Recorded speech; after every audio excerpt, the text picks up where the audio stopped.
बनारस हिंदू विद्यापीठातून nuclear physics विषयात masters degree संपादन केल्यानंतर महेश नारायण सिंग यांनी त्याच विद्यापीठात 3 वर्ष प्राध्यापकी केली। 1967 साली एम.एन. सिंग भारतीय पोलीस सेवेत रुजू झाले। अकोला, पुणे, औरंगाबाद अशा महाराष्ट्राच्या गावा-शहरात वेगवेगळ्या पदांवर त्यांनी कामं केली आहेत। 1993 साली मुंबईच्या गुन्हे शाखेच्या सह पोलीस आयुक्तपदी एम.एन. सिंग कार्यरत असताना मुंबईत झालेल्या बॉम्बस्फोटांमुळे संपूर्ण जग हादरलं। त्या बॉम्बस्फोटांच्या तपासाची जबाबदारी एम.एन. सिंग यांच्याकडे सोपवण्यात आली। बॉम्बस्फोटासंबंधीच्या सर्व घटना प्रसंगाचा सखोल अभ्यास करून त्यांनी 10,000 पानी आरोपपत्र तयार केलं। मुंबईच्या पोलीस आयुक्तपदी 2 मे 2000 रोजी एम.एन. सिंग यांची नेमणूक करण्यात आली। त्यांच्या आयुक्तपदाच्या कारकिर्दीत मुंबईतील संघटित गुन्हेगारीला आळा बसला आणि गुन्ह्यांची संख्या कमी झाली। करारी, कणखर आणि शिस्तप्रिय असलेले एम.एन. सिंग त्यांच्या मनमिळावू स्वभावामुळे पोलीस खात्यात लोकप्रिय होते। विविध धर्माच्या लोकांना एकत्र आणून मुंबईत जातीय सलोखा निर्माण करण्यात एम.एन. सिंग यशस्वी ठरले होते। 31 डिसेंबर 2002 रोजी एम.एन. सिंग मुंबईच्या पोलीस आयुक्तपदावरून स्वाभिमानाने निवृत्त झाले। जनतेच्या समस्या सोडवण्यासाठी पोलीस खात्यात दाखल व्हावं, सकारात्मक दृष्टिकोन बाळगून राष्ट्रहिताचं काम करताना भ्रष्टाचारापासून दूर राहावं असा संदेश एम.एन. सिंग वडिलकीच्या नात्यानं तरुणांना देत असतात। आपल्या पोलीस आयुक्तपदाच्या कारकिर्दीत मुंबई महानगरीत कायदा आणि सुव्यवस्था राखण्यासाठी केलेल्या कार्याची जाण ठेवून मुंबईचे भूतपूर्व पोलीस आयुक्त एम.एन. सिंग यांचा लोकसेवा प्रसारण दिनी सह्याद्री वाहिनी कृतज्ञतापूर्वक सन्मान करत आहे।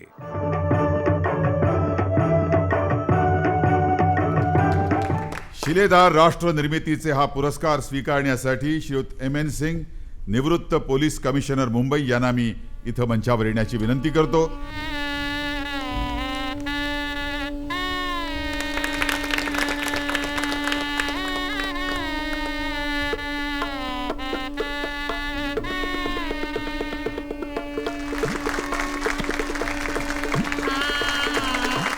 मला एक सांगा की आजकाल माध्यमांची पोलिसांच्या कृतीवर आणि हालचालीवर हमेशा नजर असते, नेहमी एक नजर असते माध्यमांची।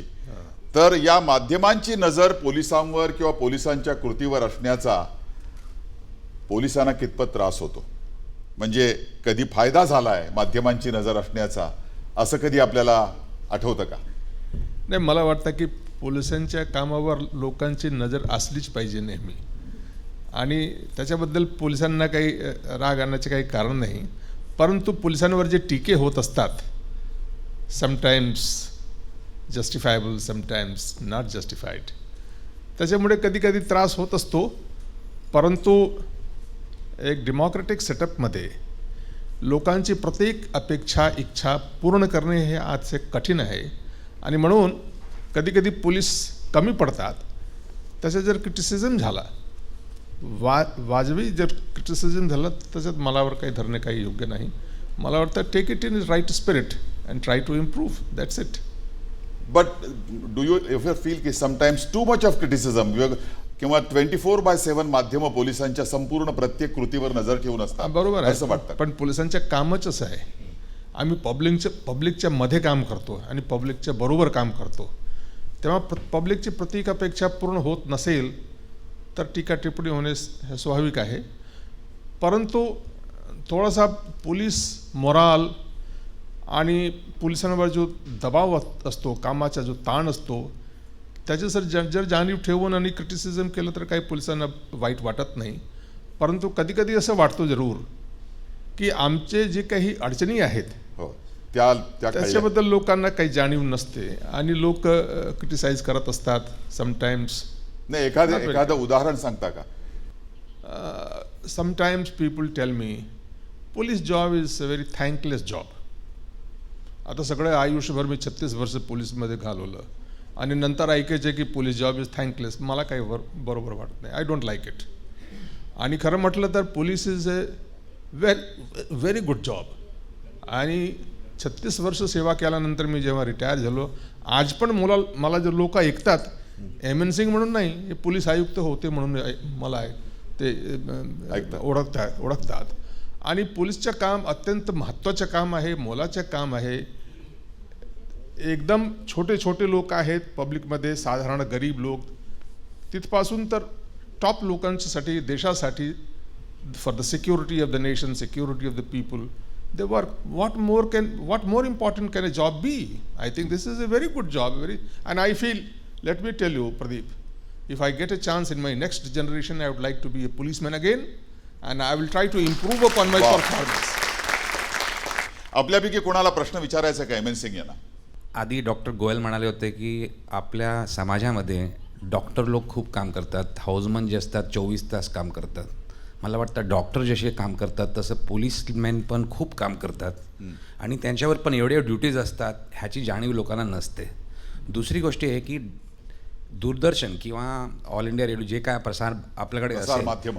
प्रसार माध्यमात पोलीसमॅनची लाईफ कशी असते आणि त्यांचे पॉझिटिव्ह पॉईंट्स जे असतात, त्यांचे जे अचीवमेंट असतात, त्यांच्यासाठी खास कार्यक्रम असा असतो की नाही मला असं माहीत नाही. फक्त सनसनीखेज खबरे जे असतात ते येत राहतात लाईफमध्ये.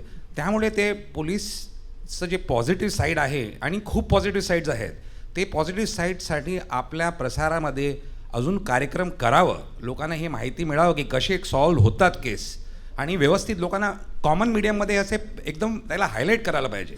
फक्त असं कमर्शियल म्हणजे एक CID आणि एकदम देवानंद टाईपची स्टोरी पाहिजे अशी नको आपल्याला. खरोखरच ते लोक कसे सॉल्व्ह करतात आणि त्यांचे प्रॉब्लेम्स काय असतात हे जो लोकांकडे आलं तर लोकांना पोलीसबद्दल आणि पोलीस जॉईन होण्यासाठी जे एनकरेजमेंट पाहिजे, जसे साहेब म्हणाले ते खरं आहे. It is one of the most positive and most reinforcing field.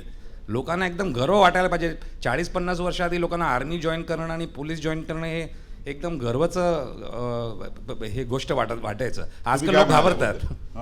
And I am glad to hear him. I am glad to hear him. I agree with him entirely, and I am grateful to him. Now here, तुम्ही म्हटलं लोक टीका करतात, criticise करतात, शिव्या देतात, पण इकडे बघा तुम्ही, हे स्तुतीत करणारे लोक सुद्धा आहेत समाजामध्ये. असे लोक आहेत आमच्या कामाचे मूल्य समजतात आणि आम्हाला ते अप्रिशिएट करतात. तर असे लोक असतात, sometimes good, sometimes bad. A policeman's job is a very difficult job, and everything does not depend on the policeman himself. आजच्या निमित्ताने मी मुकेश शर्मा आणि दूरदर्शनचे आभार व्यक्त करतो. आणि असे बरेच अनेक उदाहरणे आहेत जिथे आम्हाला या लोकांचा भरपूर सहयोग मिळालेला आहे. The policeman's role and his job is very very sensitive, very difficult, but if you have the help of people like Mukesh Sharma and Doordarshan, you can surmount all problems. मला एक शेवटचा प्रश्न तुम्हाला विचारायचा आहे की पोलिसांचं नीतिधैर्य असा शब्द नेहमी वापरात येतो की पोलिसांचं नीतिधैर्य, आणि हा वापरात येतो तेव्हा असं म्हटलं जातं की पोलिसांचं नीतिधैर्य खचतंय किंवा खचू पाहतंय. तर ते काय झालं तर पोलिसांचं नीतिधैर्य वाढेल असं आपल्याला वाटतं? पोलिसांचं नीतिधैर्याविषयी नेहमी चर्चा होत असते. हा एक फार मोठा प्रश्न आहे आणि police reform is a big issue. त्याच्याबद्दल नॅशनल लेवलवरती आणि बरेच लेवलवरती चर्चा सुरू आहे, मीडियामध्ये सुरू असतो. आता पोलीस रिफॉर्म जोपर्यंत होत नाही, पोलिसांना पॉलिटिक्सपासून जोपर्यंत तुम्ही डिलिंक करत नाही, त्यांना मुक्त करत नाही, जोपर्यंत तुम्ही दबावाखाली ठेवून आणि काम करून घेण्याचे प्रयत्न करणार, तोपर्यंत पोलिसांच्या मनोधैर्य कधी वाढणार नाही. पोलिसांना तुम्ही जबाबदारी टाका, अकाउंटेबिलिटी द्या, परंतु त्यांना काम करण्याची स्वतंत्रता द्या आणि मग त्यांना जाब विचारा. कधी पोलिसचं मनोबल कमी होणार नाही. पोलिसांच्या रोजचे काही अडीअडचणी आहेत, त्याच्याबद्दल सहानुभूती तर ठेवा, त्यांना मदती करा जे काही लागतो. कारण की सध्या पोलिसांचं काम जो आहे, काही फक्त चोर पकडणे आणि रॉबरी आणि गुन्हेगारीचे तपास लावणे, शोध लावणे हा एवढंच राहिलेला नाही. तर 26/11 सारखा आणि 93 सारखा बॉम्ब ब्लास्टचे तपास लावणे आणि त्यांना मुकाबला करण्याचं कामसुद्धा या मुंबई शहरामध्ये जेव्हा आतंकवादच्या आणि जेव्हा अंडरवर्ल्डचा एक आतंक होता, आय रिमेंबर 1991मध्ये 101 लोक मारले गेले होते, अंडरवर्ल्डने मारला होता गोळ्या घालून या शहरामध्ये. ते काम फार कठीण आहे. बरोबर. त्यांना त्यांना थोडंसं सहकार्य करा, त्यांना थोडी मदत करा आणि त्यांच्या पाठीचे हात, त्यांच्या पाठीवर हात ठेवा. काम त्यामुळे नीतिधैर्य त्यांचं नक्की उंचावेल. पोलीस पूर्वीचे पोलीस, आजचे पोलीस, मला वाटतं आजचे पोलीसचे काम जर बघितलं तर पोलीस पूर्वीच्या पोलिसांपेक्षा बरे आहेत. वाह, काही thank you. काळजी करण्याचे कारण नाही. धन्यवाद धन्यवाद. धन्यवाद. रसिक हो, एखादी कलाकृती मग ती कुठल्याही कला प्रकारातली असो, ती सर्वांगानं फुलून येणं, बहरून येणं आणि म्हणून परिपूर्ण असणं ही क्वचितच जुळून येणारी अशी गोष्ट आहे. सिनेमात तर ती तुलनेनं अवघडच आहे. व्ही शांताराम यांचं नाव या संदर्भात अग्रक्रमानं घ्यावं लागेल. तोच वारसा आणि ऐतिहासिक परंपरा जतन करण्याची धडपड करणारी एक व्यक्ती आज आपल्यात आहे. त्यांचा परिचय करून घेऊया या दृकश्राव्य फितीच्या माध्यमातून.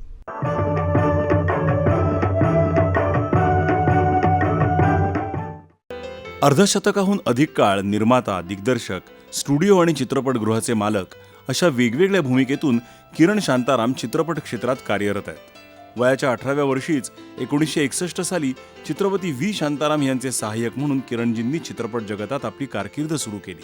तेव्हापासून 1980 पर्यंत प्रदर्शित झालेल्या राजकमल कला मंदिरच्या सर्व चित्रपटात किरण शांताराम यांनी सहाय्यक दिग्दर्शकाची जबाबदारी यशस्वीपणे पार पाडली. कार्यकारी व्यवस्थापक म्हणून किरणजी राजकमल स्टुडिओ आणि प्लाझा चित्रपटगृहाचं काम पाहत आहेत.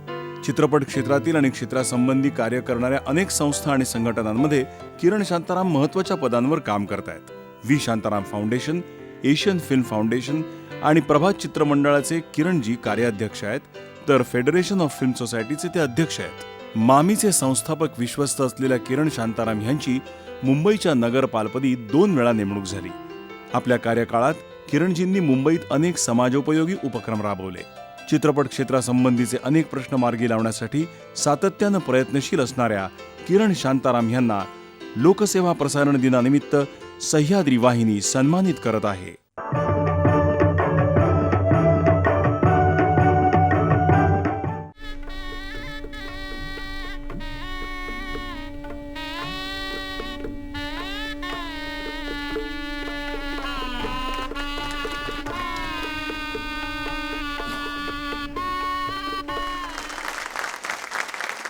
एकेकाळी मराठी चित्रपटांना मराठी प्रेक्षक बऱ्यापैकी लाभलेला होता.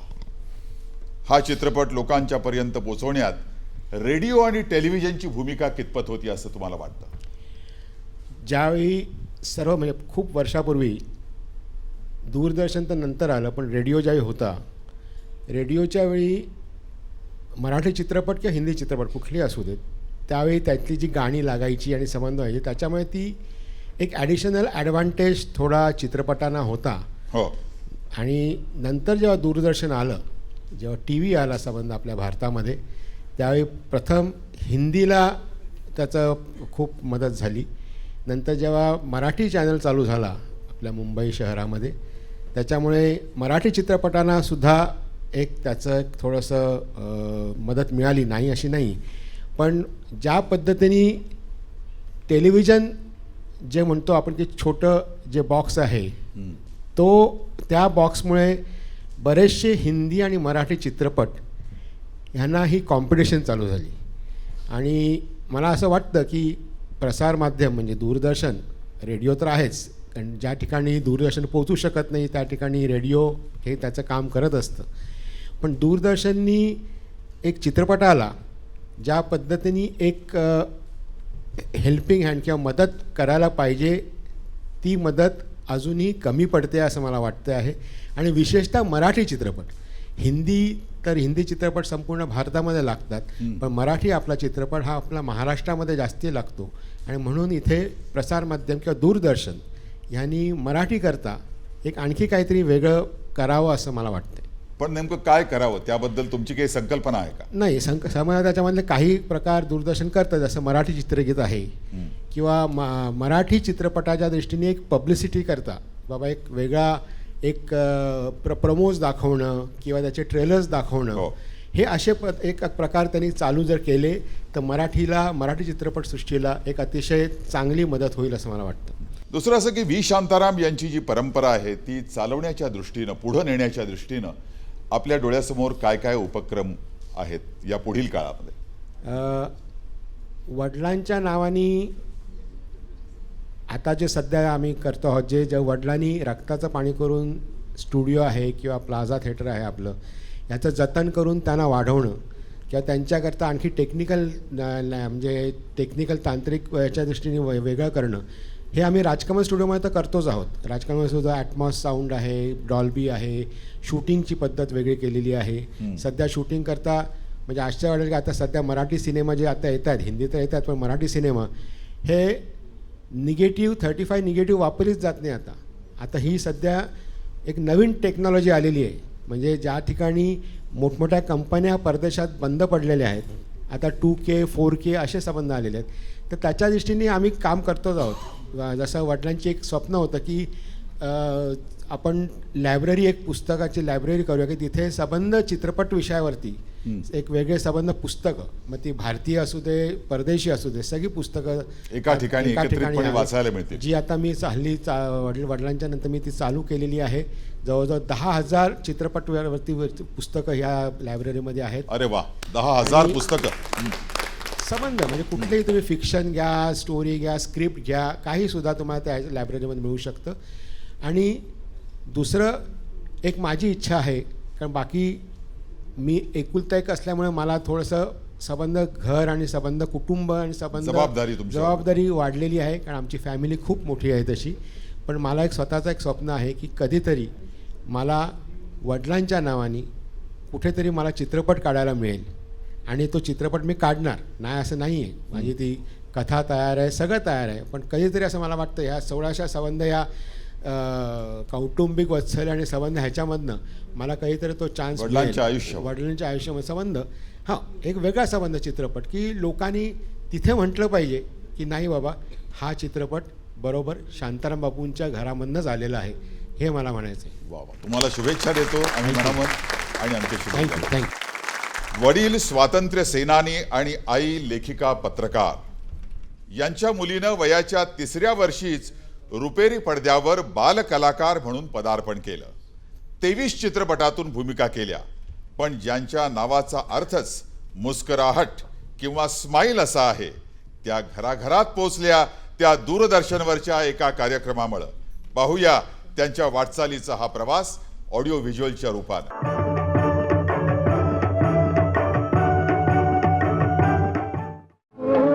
बचपन के दिन भुला न देना, आज हंसे कल रुला न देना.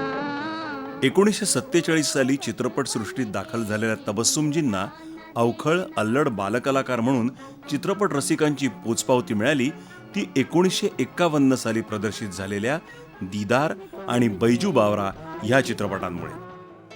त्यानंतर 3 तपाहून अधिक काळ त्यांनी अनेक चित्रपटांतून चरित्र नायिकेच्या भूमिका वठवल्या. मात्र तबस्सुमजींना लोकप्रियतेच्या शिखराप्रत नेलं ते दूरदर्शनवरील फूल खिले हैं गुलशन गुलशन या कार्यक्रमानं. मुंबई दूरदर्शन केंद्राच्या स्थापनेनंतर वर्षभरातच सुरू झालेल्या फूल खिले हैं गुलशन गुलशन मध्ये तबस्सुमजींनी चित्रपट क्षेत्रातील अनेक नामांकित आणि लोकप्रिय व्यक्तींना सूत्रसंचालिकेच्या भूमिकेतून बोलतं केलं. दर्शकों का ये ख्याल है कि जो हीरो के बेटे हैं, हीरो बन के आते हैं, उन्हें बड़ी आसानी हो जाती है हीरो बनने. सहज सोप्या प्रश्नोत्तरातून त्यांनी दिग्गज कलाकारांचा जीवनपट प्रेक्षकांसमोर सादर केला. 21 वर्ष अखंडपणे चाललेल्या ह्या कार्यक्रमामुळे तबस्सुमजींच्या व्यक्तिमत्वाचे अनेक पैलू लोकांसमोर आले. फूल खिले हैं गुलशन गुलशनमुळे तबस्सुमजी सूत्रसंचालन कलेतील वस्तुपाठ ठरल्या आहेत. कार्यक्रमाचं प्रसारण बंद होऊन 20 वर्ष उलटली तरीही दूरदर्शन प्रेक्षकांच्या मनातील तबस्सुमजींची हसरी छवी तितकीच ताजी आहे. 70च्या उंबरठ्यावर असलेल्या तबस्सुमजी आजही अनेक कार्यक्रमांचं सूत्रसंचालन जितक्या सहजतेने तितक्या समर्थपणे करत असतात. अशा या ज्येष्ठ सूत्रसंचालिका तबस्सुम ह्यांना लोकसेवा प्रसारण दिनाचं निमित्त साधून सह्याद्री वाहिनी आदरपूर्वक सन्मानित करत आहे. फिल्में और चटपटी गपशप.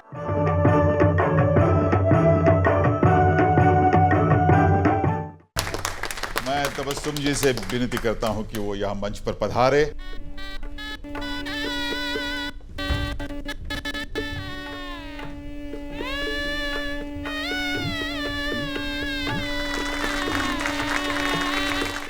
सूत्र संचालन के क्षेत्र में आप हमारे भी गुरु हैं.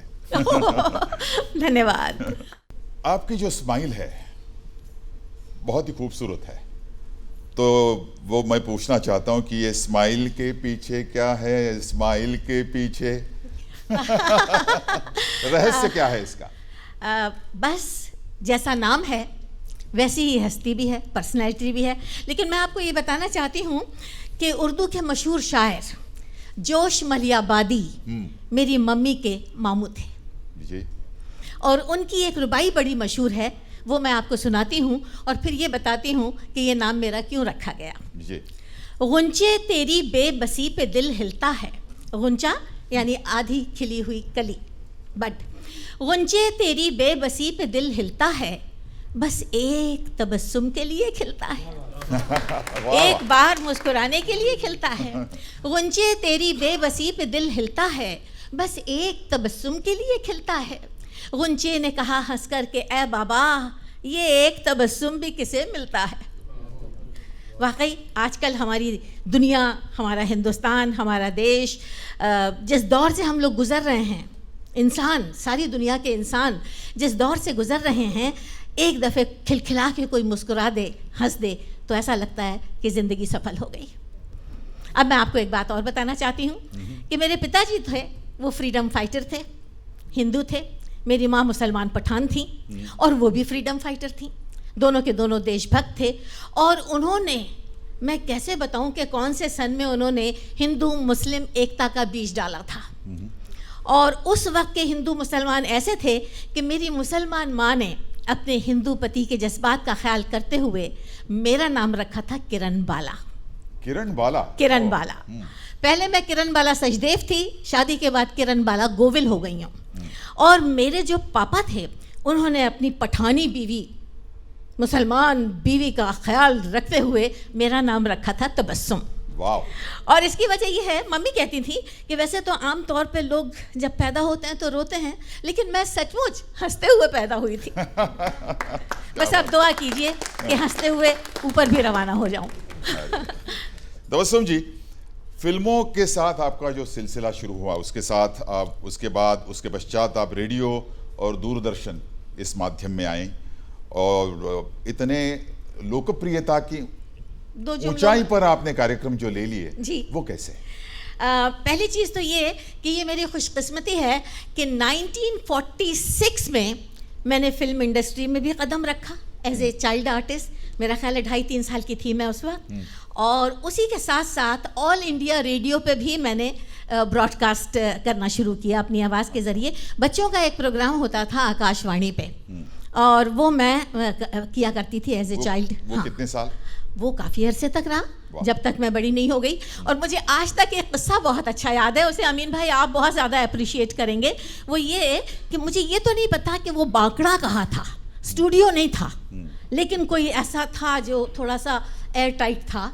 और बुखारी साहब स्टेशन डायरेक्टर थे ऑल इंडिया रेडियो के, और उन्होंने कहा कि बच्चों का एक नाटक करेंगे। और मैं और मेरे साथ कौन बच्चा था वो भी मुझे याद नहीं है। उन्होंने कहा कि जब ये दोनों बच्चे कुछ आपस में बातें करें तो जो दूसरे बच्चे हैं उनको मैं इशारा करूंगा और फिर दूसरे बच्चे आपस में खुसुर पुसुर करना। तो हमने ठीक है, हमने कहा, हमने डायलॉग बोलने शुरू किए और बीच में बुखारी साहब ने उन बच्चों को इशारा किया तो सब बच्चे आ गए माइक पे और कहने लगे खुसुर फुसुर खुसुर फुसुर खुसुर फुसुर। वो ये समझे कि खुसुर फुसुर का मतलब कुछ बोलना नहीं है बल्कि खुसुर फुसुर ही है। तो बस मुझे अच्छा लग रहा है कि 1946 से मैं फिल्मों में कर रही हूँ और रेडियो पे 46 से कर रही हूँ, और 70 साल की उम्र में से 66 ईयर्स हो गए हैं उन दोनों माध्यम पे। और सबसे छोटा और कम तजर्बा है मुकेश भैया टेलीविज़न का, ओनली 44 ईयर्स। ये मेरी खुशकिस्मती है कि मुंबई में जब दूरदर्शन नहीं शुरू हुआ था 1972 में, उस वक्त मैं दिल्ली में जाती थी और कुछ जोक और चुटकुले सुना के, हाँ, वहाँ जाके कुछ शायरी सुनाती थी, जोक सुनाती थी। 59 में शुरू हुआ दूरदर्शन? हाँ नहीं, लेकिन मैं बात कर रही हूँ, मेरा ख्याल है 59 नहीं, 69 की, 69 से मैं कर रही हूँ। हाँ, तो इसीलिए मैंने कहा ना 44 साल हो गए हैं, 44 ईयर्स। तो मैं बहुत ज़्यादा चाहती थी कि टेलीविज़न पे लोग मुझे देखें, क्योंकि एडोलेसेंट एज हो गई थी, टॉप की हीरोइन भी नहीं बन सकती थी, चाइल्ड आर्टिस्ट भी नहीं थी, तो कुछ बैठे हुए थे। उसी दौरान में हमारी शादी भी कर दी हमारे माँ बाप ने, लेकिन अंदर का जो एक कलाकार, उसके अंदर की जो एक उपज थी, उसे पूरी की मेरे अमीन भाई ने। अमीन भाई ने कहा कि तुम रेडियो बचपन में कर चुकी हो, आओ मेरे साथ भी कुछ कर लो। तो वो सिलसिला अमीन भाई ने मेरे से शुरू करवाया था, मेरा ख्याल है 1970 में। और रेडियो सिलोन पे अमीन भाई के साथ मैं जोक्स का प्रोग्राम करती थी। अच्छा।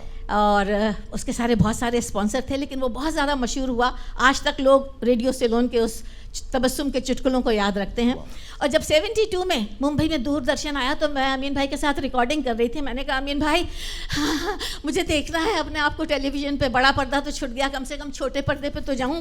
मैं क्या करूं, कहाँ से फॉर्म लाऊं, कैसे अप्रोच करूं गवर्नमेंट ऑफ इंडिया को कि मेरे को टेलीविज़न पे कुछ करवाओ। अमीन भाई ने कहा, तबस्सुम अपने आप को इतना अंडर एस्टिमेट मत करो मेरी प्यारी बहना, तुम फिक्र क्यों करते हो, टीवी वाले खुद तुम्हारे पास आएंगे। और जब उस रिकॉर्डिंग के बाद मैं घर आई तो वहाँ पे टीपी जैन बैठे हुए थे। ओहो। और उन्होंने कहा कि भाई एक प्रोग्राम हम शुरू कर रहे हैं, पहला तो हमारा प्रोग्राम है जो 2 तारीख को हम शुरुआत कर रहे हैं मुंबई दूरदर्शन की, और 8 अक्टूबर से हम चाहते हैं कि आप एक प्रोग्राम करें और आइए मुलाकात कीजिए। हम आ गए मुलाकात करने। तो उस वक्त डायरेक्टर थे मूर्ति साहब, कृष्ण मूर्ति साहब। तो उन्होंने कहा, तबस्सुम 4 घंटे का ट्रांसमिशन है, उसमें से हफ्ते में 1 दिन आधा घंटा हम तुम्हें देना चाहते हैं, क्या करोगी? मैंने कहा, आप बताइए आप क्या चाहते हैं, वही करूँगी। कहने लगे, एक गुलदस्ता मिक्स फूलों की महक, और नाम उसका क्या रखोगी वो भी तुम सोचो। तो उस वक्त अमीन भाई के यहाँ ही वो बेगम अख्तर की गज़ल सुना करते थे, फूल खिले हैं गुलशन गुलशन। तो हमने ये प्रस्ताव रखा, वो अप्रूव हो गया, सिलसिला शुरू हो गया। आधे घंटे का फूल खिले हैं गुलशन गुलशन। और मैंने सोचा भी नहीं था कि आज से 40 साल पहले दूरदर्शन पे जो मैं ये प्रोग्राम करती थी, आज तक लोगों को याद रहेगा, घर घर तक पहुंच गया घर आपका घर तक। 1972 और से। प्रदीप भाई, मैं आपको बात बताऊं, न सिर्फ हिंदुस्तान में बल्कि आज भी अमेरिका और कनाडा में मैं जब भी जाती हूँ तो मेरे फूल खिले हैं गुलशन गुलशन के चाहने वाले वहाँ आ जाते हैं। कोई याद उस समय की, कोई आर्टिस्ट? एक बड़ी अच्छी बात है। एक परशुराम जी थे। परशुराम जी प्रभात के ज़माने के बड़े ज़बरदस्त कलाकार थे, चाइल्ड आर्टिस्ट भी थे। उसके बाद उन्होंने कई फिल्मों में मेरे साथ काम किया था, मेरे पिता का रोल किया था, और अपने वक्त में वो इतने मशहूर विलन थे, जैसे उसके बाद अमरीश पुरी वगैरह हुए हैं जी। और मैं एक दिन अपने फूल खिले गुलशन गुलशन की रिकॉर्डिंग के लिए आ रही थी, तो बांद्रा के सिग्नल पे किसी ने भीख मांगी मुझसे कि भाई कुछ दे दे। मैंने देखा तो वो परशुराम जी, मेरी तो थरथरी आ गई, रोंगटे खड़े हो गए। मैंने कहा, आप इधर बैठिए मेरे साथ गाड़ी में, और मैं उन्हें लेके आई और मैंने डायरेक्टर साहब से मिलवाया और मैंने कहा, देखिए ये परशुराम जी हैं और ये भीख मांग रहे हैं बांद्रा के सिग्नल में, क्या किया जाए? कहने लगे, आज जिसको आप रिकॉर्ड कर रही हैं उसको मत कीजिए, मैं प्रभात से इनके क्लिपिंग मंगवाऊंगा और आप, हाँ, क्लिपिंग्स मंगवाऊंगा और आप इनको रिकॉर्ड कीजिए। मैंने भैया उनका इंट्रोडक्शन दिया कि मेरे प्यारे भाइयों और बहनों, हिंदुस्तानी फिल्म जगत का एक चमकता हुआ सितारा आसमान से टूट के बांद्रा के सिग्नल पे आ गिरा है, जिसे हम आपके सामने पेश कर रहे हैं। और उसके बाद प्रदीप भाई, गवर्नमेंट ऑफ इंडिया ने, उस वक्त मेरा ख्याल है YB चौहान थे, उन्होंने प्रधान चीफ मिनिस्टर फंड में से 10,000 रुपये उसे दिए, और टेलीविज़न ने भी दिया। और उसके बाद लोगों ने इतना पैसा जमा किया उनको देने के लिए कि हमें यहाँ पे अनाउंस करना पड़ा कि आप तबस्सुम के नाम पे या दूरदर्शन के नाम पे मदद मत भेजिए, डायरेक्ट उसको दीजिए। डायरेक्ट उनको उसके बाद, हाँ, उसके बाद फिर एक प्रस्ताव आया कि ये तो बहुत ज़बरदस्त, अब असली क्लाइमैक्स तो अब आ रहा है कि इतना ज़बरदस्त प्रोग्राम है ये, लेकिन फूल खिले हैं बहुत ग्लैमरस प्रोग्राम है, फिल्मी हस्तियों से जुड़ा हुआ है, और ये तो एक बहुत ही, क्या कहते हैं, डी ग्लैमराइज प्रोग्राम है। तो मुझसे कहा गया कि तबस्सुम तुमको ऐसा प्रोग्राम शुरू करो जिसमें ऐसी हस्तियों को लाया जाए। तो मैंने शुरू से, मेरे अमीन भाई ने मुझसे कहा था कि बहुत ज़्यादा अगर करोगी तो बहुत जल्दी गायब हो जाओगी, लोगों को, ऑडियंस को सस्काओगी, तरसाओगी तो तुम्हारी उम्र लंबी रहेगी, सेंसेशनल कुछ भी मत किया करो। तो फिर मैंने कहा कि नहीं, मैं नहीं करूँगी साहब ये प्रोग्राम, लेकिन हाँ, इसका फॉर्मेट फूल खिले हैं की शक्ल में मिल गया है। तो फूल खिले हैं गुलशन गुलशन ने एक बहुत ही लाजवाब प्रोग्राम को जन्म दिया, और वो था परिक्रमा। अरे और उसे कमलेश्वर जी किया करते। क्या बात। यस अच्छा, मुझे बताइए कि उस जमाने में, अभी अभी मैंने स्क्रीन पे देखा आप शशि कपूर साहब की मुलाकात ले रही थी, हाँ? इस तरह की कोई ऐसी मुलाकात आपको याद है कि बहुत खुश हुई थी उस दिन वो मुलाकात होने के बाद? आमतौर पे लोग खुश कम होते थे, तकलीफ में ज़्यादा आ जाते थे। और उसकी वजह ये थी कि काफ़ी अरसे तक तो लाइव टेलीकास्ट होता था और एडिटिंग भी नहीं होती थी, तो लोगों को बड़ी तकलीफ होती थी। और लोग मुझसे कहते थे कि तबस्सुम तुम पहले से सवाल लिख के दे दो ताकि हम प्रिपेयर हो जाएं। और कुछ लोग तो ऐसे थे, कहते थे तबस्सुम सवालों के साथ जवाब भी लिख के दे दो। तो बहरहाल वो एक दिमागी कुश्ती हुआ करती थी जिसमें ना वो रट के आते थे ना मैं रट के आती थी, बस एक टेम्पो जो निकलता आता था और उसका मज़ा ही और होता था। वो कोई है कि याद है कोई? शम्मी कपूर का इंटरव्यू लिया था मैंने। जी। शम्मी कपूर का जब इंटरव्यू लिया तो कहाँ तो वो वही जंगली वाले शम्मी कपूर, दुबले पतले, लेकिन बाद में जब मैंने उनका इंटरव्यू लिया था तो वो बिल्कुल पृथ्वीराज जी के बेटे लगने लगे थे, छोटे पृथ्वीराज जी लगते थे।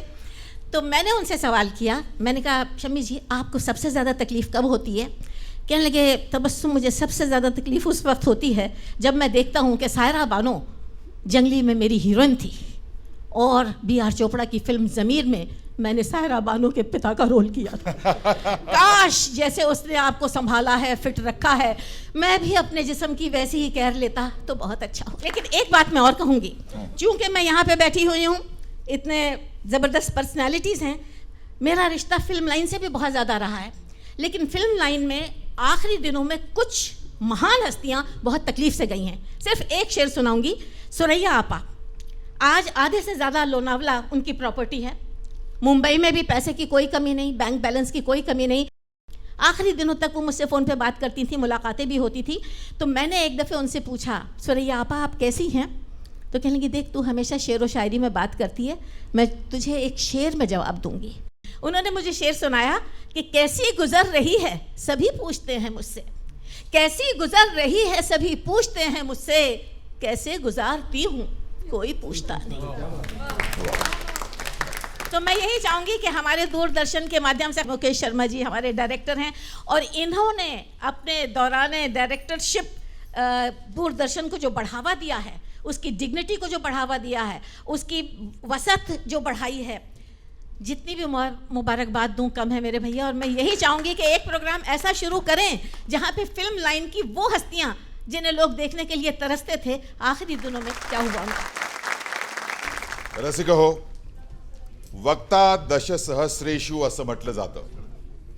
आपल्या सडेतोड विचारानं, प्रदीर्घ अनुभवातून आलेल्या अस्सल अनुभूतीनं अनेकांना समृद्ध विचारधन वाटणारा एक फरडा वक्ता, साक्षेपी संपादक आज आपल्या इथे आहे।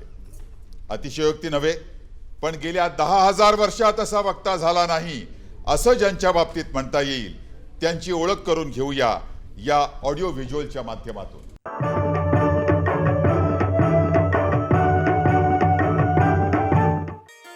वार्ताहर, मुख्य वार्ताहर, कार्यकारी संपादक, संपादक अशा पदावरील कामाचा 43 वर्षांचा प्रदीर्घ आणि समृद्ध अनुभव मधुकर भावे यांच्यापाशी आहे। वडिलांकडून वृत्तपत्रीय कामांचे संस्कार घेतलेल्या मधुकर भावेंनी 1957 साली अलिबागच्या कृषीवल साप्ताहिकातून वार्ताहर म्हणून पत्रकारितेतली कारकीर्द सुरू केली। निवृत्तीच्या वेळी संपादक म्हणून ते लोकमतच्या मुंबई आवृत्तीचं काम पाहत होते। आचार्य अत्रे यांच्या मराठा दैनिकात काम करताना भावेंनी संयुक्त महाराष्ट्राच्या चळवळीत भाग घेतला होता। पत्रकारितेतील कामगिरीबद्दल मधुकर भावे अनेक पुरस्कारांचे आणि सन्मानांचे मानकरी ठरले। गुलाबराव गणाचार्य स्मृती पुरस्कार, लातूरचा एकमत सर्वोत्कृष्ट पत्रकारिता पुरस्कार, पुसदचा वसंतराव नाईक स्मृती प्रतिष्ठान पुरस्कार असे महत्त्वाचे पुरस्कार देऊन भावेंच्या कार्याचा गौरव करण्यात आलाय। निवृत्तीनंतरही गेल्या 13 वर्षात मधुकर भावे यांनी विविध विषयांवर ग्रंथ लिहिले आहेत। राजकीय नेत्या पुढाऱ्यांच्या कार्य, कामगिरी आणि कर्तृत्वावर भावेंनी लिहिलेली, प्रकाशित केलेली पुस्तकं वाचकप्रिय ठरली आहेत। यशवंतराव चव्हाणांच्या जन्मशताब्दी वर्षात मधुकर भावेंनी गावोगावी केलेल्या भाषणा, व्याख्यानातून यशवंतरावांच्या विचारांचा प्रसार झाला। लोकशाहीचा चौथा आणि महत्त्वाचा स्तंभ मानल्या गेलेल्या पत्रकारितेच्या प्रांतात आपल्या कार्यपद्धतीनं वेगळा ठसा उमटवणाऱ्या ज्येष्ठ पत्रकार मधुकर भावे यांचा लोकसेवा प्रसारण दिनी सह्याद्री वाहिनी सविनय सन्मान करत आहे.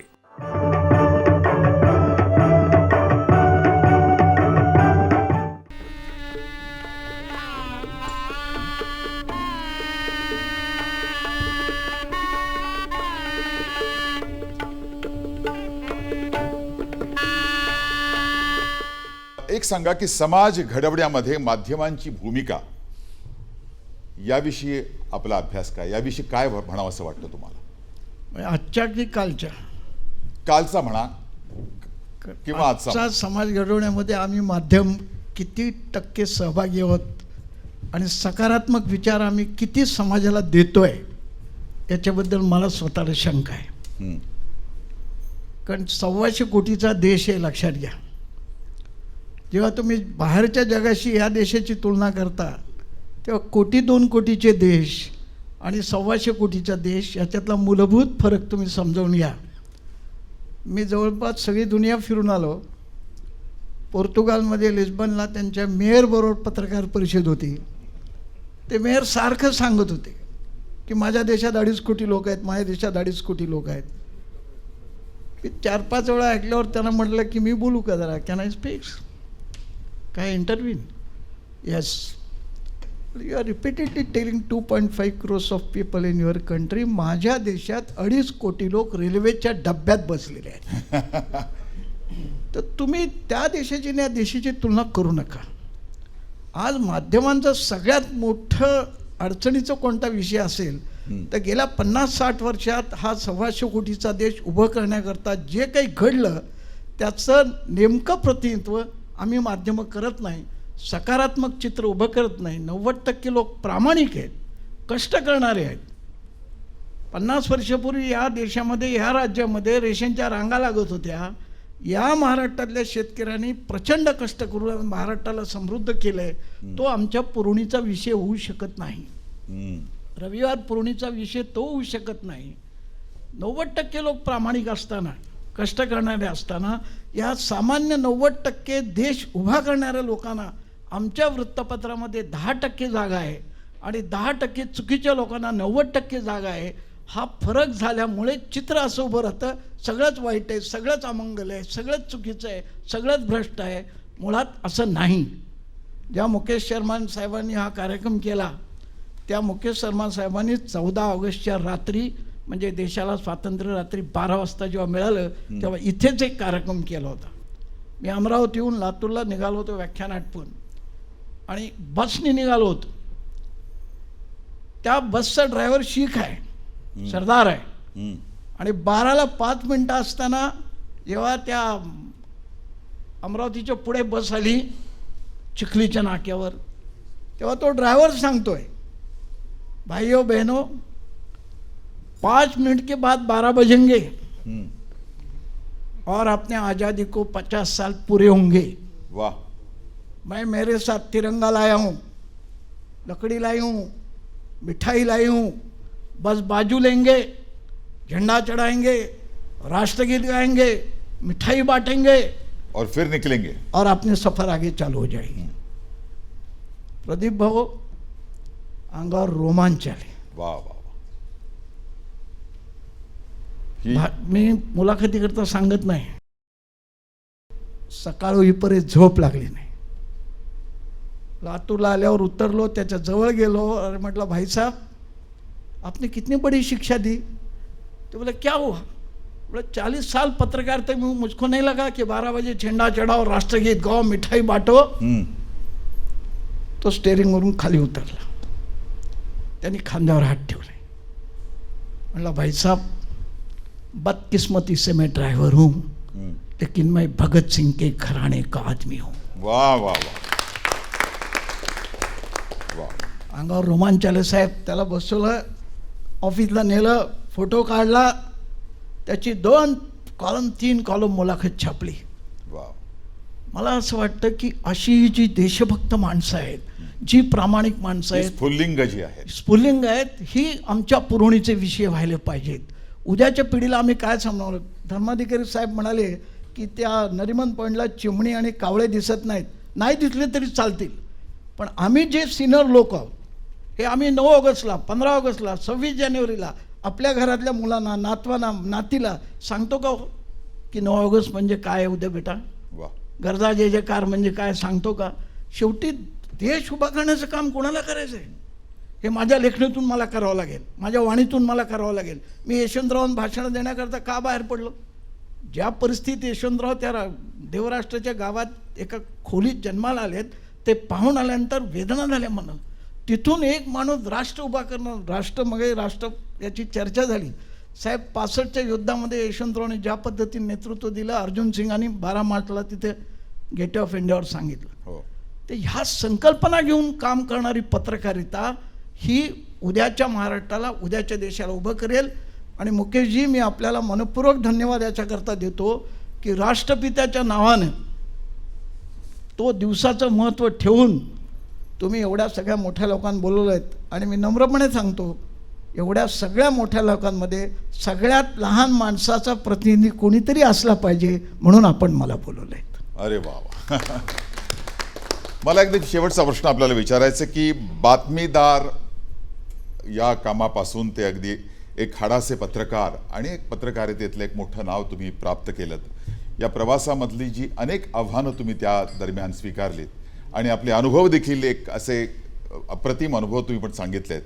यातलं एकमेव आव्हान तुम्ही आपल्या आजच्या पत्रकारांना काय सांगू शकाल की काय त्यांनी केलं पाहिजे?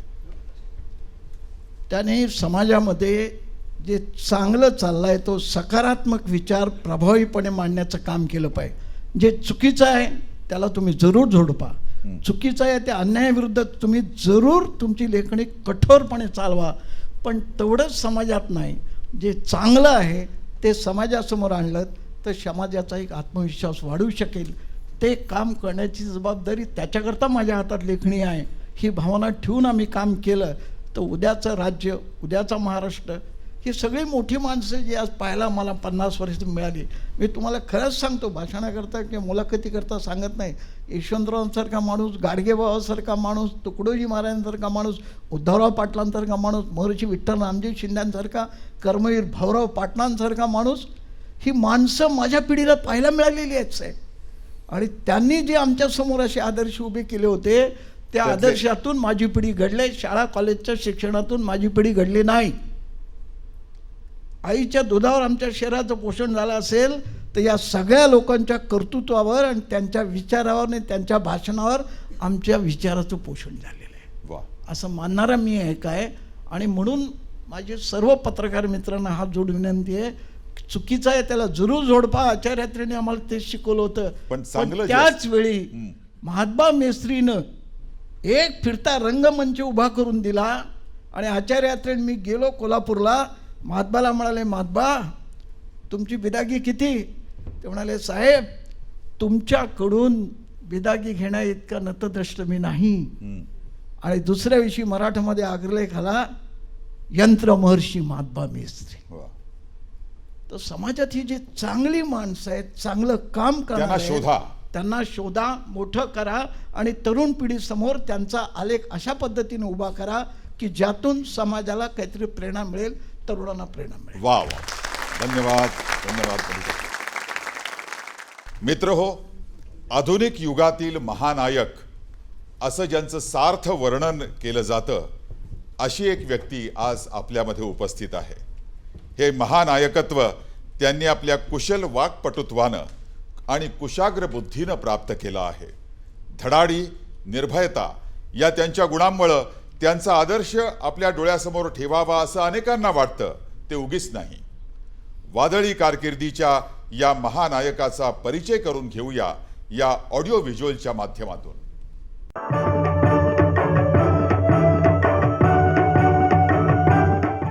महाराष्ट्रात स्त्री अत्याचार विरोधाच्या खटल्यात मी अनेक ठिकाणी चालवत असताना मला अनेक खटल्यात सरकारतर्फे जे यश मिळालं. न्यायदानाच्या प्रांतात गेल्या 20 वर्षांपासून नेहमीच चर्चेत राहिलेलं एक नाव, ॲडव्होकेट उज्ज्वल निकम. वकिली पार्श्वभूमी असलेल्या कुटुंबात जन्मलेल्या जळगावच्या उज्ज्वल निकम यांनी विज्ञान शाखेतील पदवी मिळवल्यानंतर LLB केलं. काही वर्ष जळगावचे जिल्हा सरकारी वकील म्हणून त्यांनी काम केलं. 1994 हे साल ॲडव्होकेट निकमांसाठी टर्निंग पॉइंट ठरलं. 1993 मध्ये मुंबई शहरात अनेक ठिकाणी बॉम्बस्फोट झाले. त्या स्फोटासंबंधीच्या खटल्यात सरकारी पक्षाचे वकील म्हणून ॲडव्होकेट उज्ज्वल निकम यांची नेमणूक करण्यात आली. जागतिक पातळीवर महत्त्व प्राप्त झालेल्या 26/11च्या दहशतवादी हल्ल्याच्या खटल्यात न्यायालयाने आरोपी कसाबला फाशीची शिक्षा सुनावली. न्यायालयाच्या या निकालामागे ॲडव्होकेट उज्ज्वल निकम यांच्या वकिली कौशल्याचा भाग मोठा आहे. दीपाली कुलकर्णी या कॉलेज कन्याच्या एकतर्फी प्रेमातून अमरावती येथे तिला जाळून ठार करण्यात आलं होतं. न्यायालयाने या आरोपीला जन्मठेपेची शिक्षा ठोठावलेली आहे. आपल्या न्यायालयीन कार्यपद्धतीनं उच्च आणि सर्वोच्च न्यायालयात आपल्या नावाचा ठसा उमटवणाऱ्या ॲडव्होकेट उज्ज्वल निकम यांचा लोकसेवा प्रसारण दिनाच्या निमित्ताने सह्याद्री वाहिनी यथोचित सन्मान करत आहे.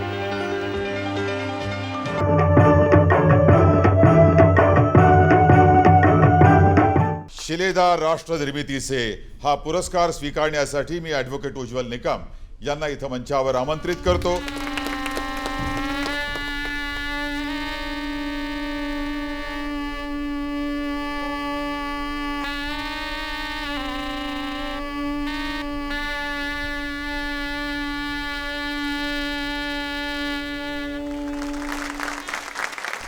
मी असं ऐकले की तुमच्या जीवनावर एक चित्रपट निघतोय, हे खरं का?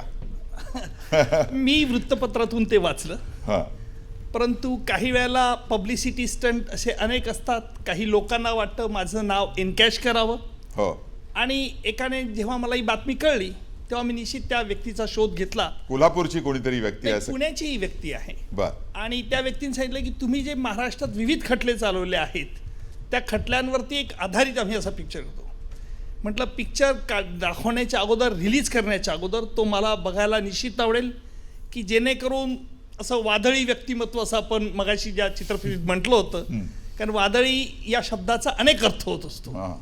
आणि आमच्या वकिली व्यवसायामध्ये शब्दाचा अनर्थ, शब्दाचे अनेक अर्थ निघू शकतात, आणि म्हणून मी ही सावध प्रतिक्रिया त्यांच्यातून व्यक्त केली. नाही, मला क्षणभर असं वाटलं की तुम्हाला काय त्यातल्या नायकाची भूमिका त्यांनी दिलेली. नाही, निश्चित नाही. माझा चित्रपटात काम करण्याचाही कुठला संबंध नाही आणि त्या दृष्टीने काही उल्लेख आहे. उज्ज्वलजी, तुम्ही निर्भीड वक्ते आणि उत्तम वकील आहात. अनेक महत्त्वपूर्ण खटले तुम्ही लढवलेले आहेत. कसाब, शक्ती मिल प्रकरण अलीकडचं, आणि या निमित्तानं तुमचा TV आणि रेडिओ या माध्यमांशी सातत्यानं संबंध आलेला आहे. जनजागरणासाठी या माध्यमांचा उपयोग होतो असं तुम्हाला वाटतं का? निश्चितपणे. कारण आजही मी ज्या वेळेला विशेषतः अनेक गाजलेल्या खटल्यांच्या निमित्ताने TV चॅनलसमोर येत असतो, त्यावेळेला माझा एक जाणीवपूर्वक प्रयत्न असा असतो की दूरदर्शनचा कॅमेरा समोर आहे की नाही. वा. आणि दूरदर्शनचा कॅमेरा का मी असं मनात धरत असतो आणि का आग्रह, म्हणजे हे संपूर्ण इलेक्ट्रॉनिक चॅनलच्या रिपोर्टर्सना माहिती आहे, अरे भाई उज्ज्वल जी को बोल दो पहले दूरदर्शन का कॅमेरा आहे. कारण असं आहे की दूरदर्शनचा कॅमेरा हा सामान्य माणसापर्यंत जाऊन बघितला जातो.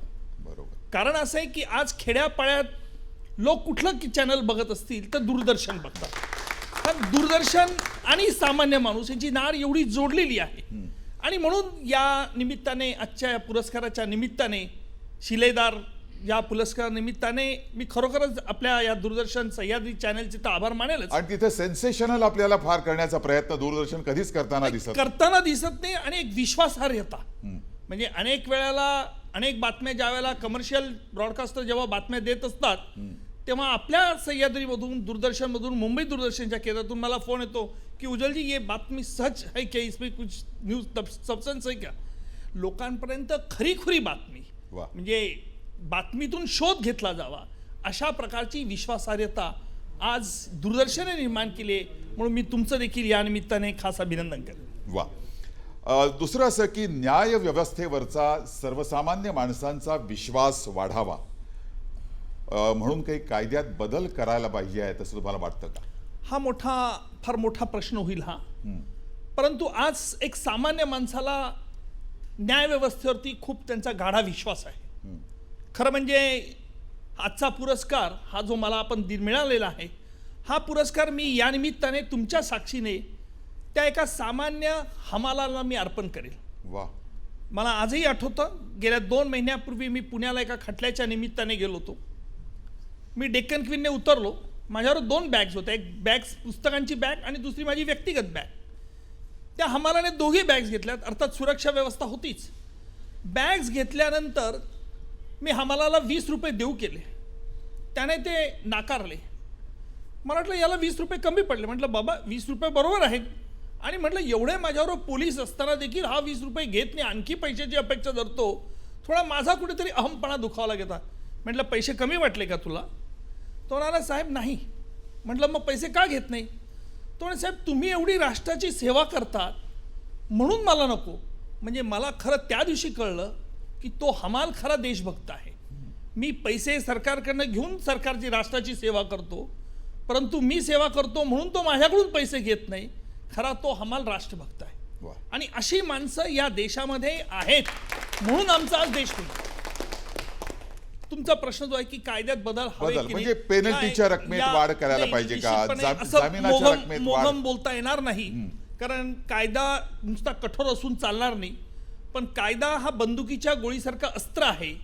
याची जाणीव जोपर्यंत गुन्हेगाराला होत नाही तोपर्यंत गुन्हेगाराला कायद्याची भीती वाटत नाही. आणि म्हणून ही कायद्याची जर भीती वाटू द्यायची असेल तर आज समाजामध्ये एक जनजागृती करणं जरुरीचं आहे. चांगलं काय वाईट काय याचं पृथक्करण करण्याची जरुरी आहे.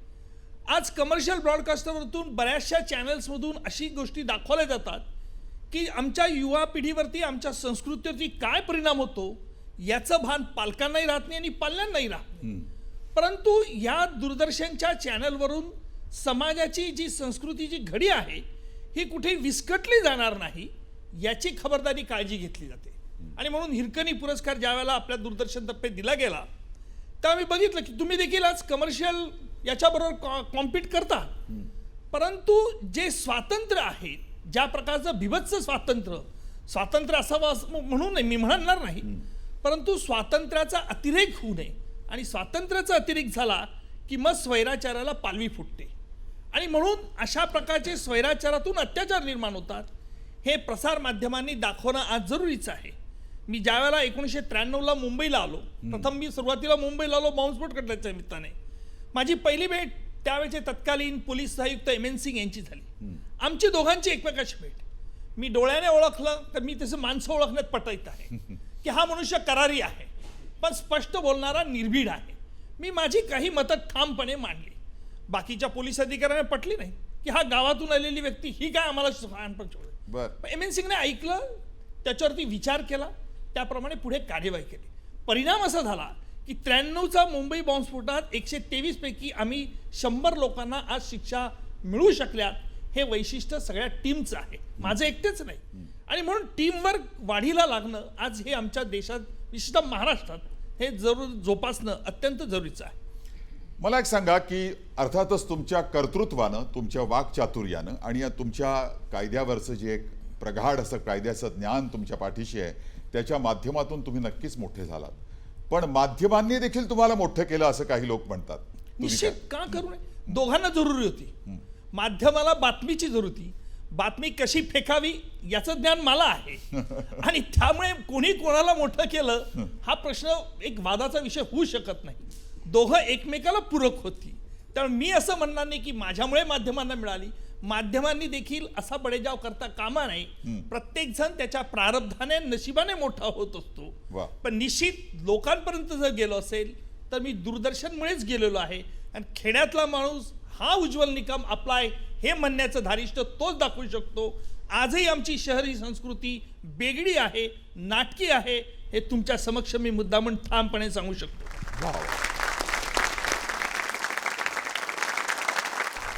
पदवी आणि पदव्युत्तर विद्यार्थ्यांना शिकवण्याचा 25 वर्षांचा दांडगा अनुभव पाठीशी होता.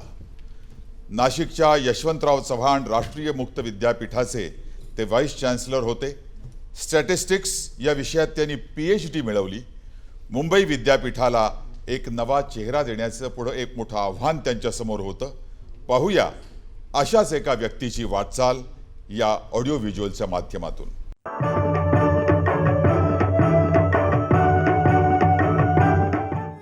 महत्त्वाच्या अनेक पदांवर काम करण्याची संधी सर्वांनाच मिळते असं नाही.